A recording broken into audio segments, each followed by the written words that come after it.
We'll start with college football, week 3. I'm always honest with you guys with what I watch and what I don't watch. I'm an Ohio State fan. I say that each and every week. The Buckeyes, though, were playing Ohio, the Bobcats.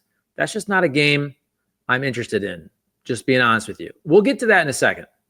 But I want to start with the one game I did watch, and it was just the fourth quarter and overtime. But, man, there was a lot of action packed in that period of football. We're talking Georgia versus Tennessee.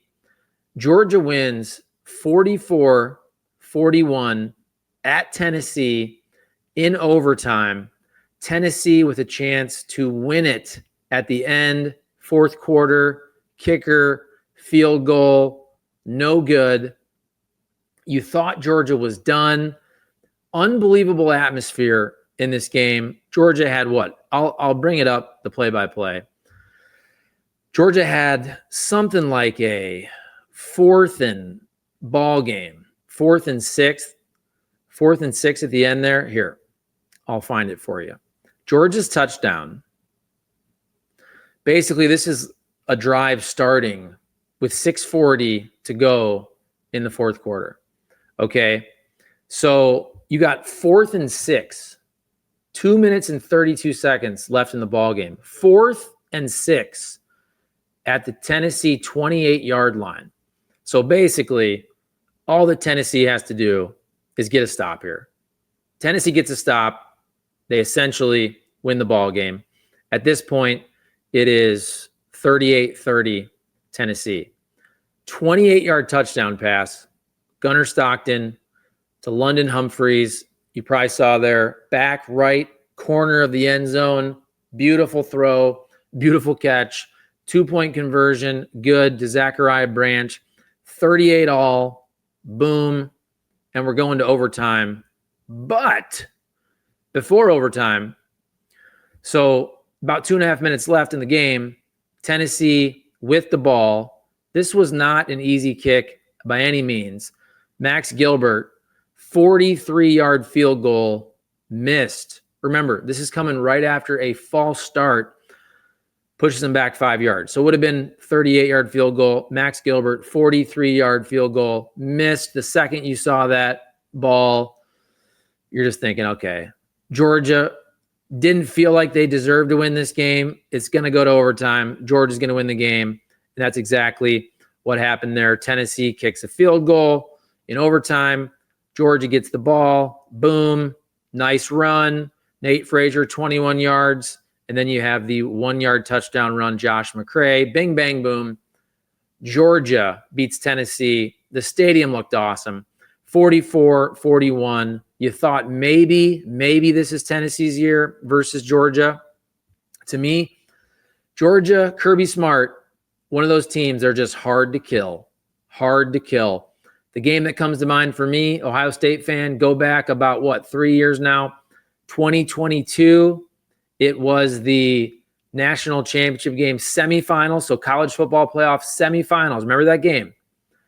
You had Ohio State beating Georgia, had them beat that whole game.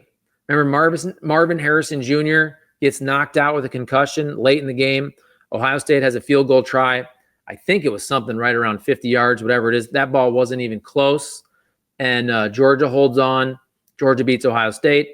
Georgia goes on to absolutely just destroy TCU. What was that score? 65-7, something crazy like that, and win the national championship. So I give Georgia all the respect in the world. By the way, there was another game during that run. So either 22 or 23, correct me if I'm wrong, where Mizzou, I'm watching this game. Mizzou had Georgia beat, you thought, the whole game. Mizzou was up 10 points, 13, whatever it was. It never got to be over 2 touchdowns, but Mizzou was up, I think, 10 or something like that. And just Georgia hung around just enough to win that game. You got to give Kirby Smart all the credit in the world. You got to beat them. You have to beat Georgia. And a win against Georgia is very impressive. So it didn't happen for Tennessee and the Volunteers. Thought it might. No dice. Maybe it's next year for Tennessee. Georgia moves on. Georgia 3-0. They're now ranked 6th in the country. Tennessee falls to 2-1. they dropped to 15th in the country. Okay. Let's kind of jump around a little bit. College football. We're going to talk some NFL. We're going to talk some baseball. We're going to talk Robert Redford, RIP. We're going to talk about Jose Canseco and Mark McGuire. The Bash brothers are back. But just real quick, I only bring this up because I was tweeting with my buddy, Cole Bartemus, about Notre Dame. And people were joking about, is Notre Dame the only team that could be 0-2, have no wins, and they're still ranked in the top 25? Notre Dame 0-2. They dropped 16 spots. They're number 24 in the AP poll.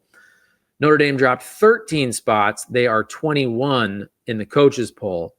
And you know what? I really don't have a problem with this. I really don't. Because at the time, you lose at Miami, true road game, on a last-second field goal, whatever it was. You lose 27-24 at Miami. Miami ranked 10th at the time. 3-point game. And then you lose to Texas A&M by 1 point, 41-40. Texas A&M at the time ranked 16th. So I joke, and I've done a video on this channel about how Notre Dame is always overrated. Now, if they're any other team, are they still ranked in the top 25? If they're not a brand like Notre Dame or someone else. Notre Dame's not the only brand that gets overrated. For years, we saw Texas was always overrated, in my opinion, at the beginning of the year because of their brand. Texas is good now, although we should probably talk more about Arch Manning. Maybe we'll do that next week. But my point is, this doesn't bother me at all. If you're Notre Dame, you've lost a 3-point true road game at number 4 Miami. Miami's ranked number 4 in the AP poll. Miami is ranked number 6 in the coaches poll.